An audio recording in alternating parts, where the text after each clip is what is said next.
ప్రజాకవిగా సుప్రసిద్ధులైన doctor అంజశ్రీ ఇక లేరు. తెలంగాణ ఉద్యమానికి తన పాటలతో ఉద్యమ స్ఫూర్తిని అందించిన ఆ గలం శాశ్వతంగా మూగపోయింది. 64 సంవత్సరాల వయస్సులో ఈరోజు ఉదయం ఆయన తుది శ్వాస విడిచారు. నిన్న రాత్రి తన నివాసంలో అంజశ్రీ తీవ్ర అస్వస్థతకు గురయ్యారు. దీంతో కుటుంబ సభ్యులు ఆయన్ని వెంటనే హైదరాబాద్లోని గాంధీ హాస్పిటల్కు తరలించారు.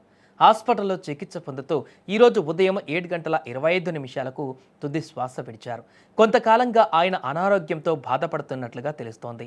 ఇక ప్రముఖ కవి, రచయిత అంజశ్రీ మరణం పైన సీఎం రేవంత్ రెడ్డి గారు తీవ్ర దిగ్భ్రాంతి వ్యక్తం చేశారు. ఆయన మృతి తెలంగాణ సాహితీ లోకానికి, రాష్ట్రానికి తీరని లోటని అభిప్రాయపడ్డారు. సాహితీ శిఖరం నేలకూలింది అంటూ తన ఆవేదనను వ్యక్తం చేశారు. తెలంగాణ రాష్ట్ర సాధనలో అంజశ్రీ కోట్లాది ప్రజల గొంతుకై నిలిచారని ముఖ్యమంత్రి కొనియాడారు. ఆయన రాసిన జయ జయ హే తెలంగాణ గీతాన్ని ప్రజాప్రభుత్వం రాష్ట్ర గీతంగా ప్రకటించి గౌరవించిందని గుర్తు చేసుకున్నారు.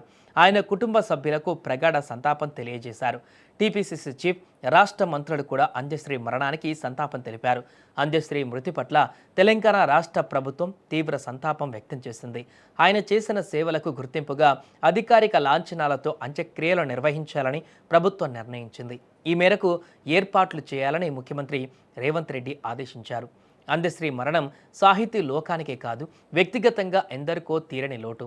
తెలంగాణ ఉద్యమంలో తన అక్షరాన్ని ఇంధనంగా మార్చి ప్రజల్లో నిత్య చైతన్యాన్ని జ్వలింపజేసిన గొప్ప యోధుడు ఆయన. నిత్యము పేదల పక్షాన నిలిచారు. పాత వరంగల్ జిల్లా రేబర్తిలో 1961 జూలై 18న పుట్టిన అందే ఎల్లయ్య అనాథగా పెరిగారు.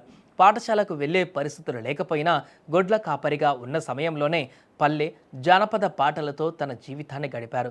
కూలీ సహా అనేక పనులు చేస్తూ జీవనం గడిపిన ఆయన సమాజ పరిస్థితులనే పాఠాలుగా నేర్చి పాటలుగా మలిచారు.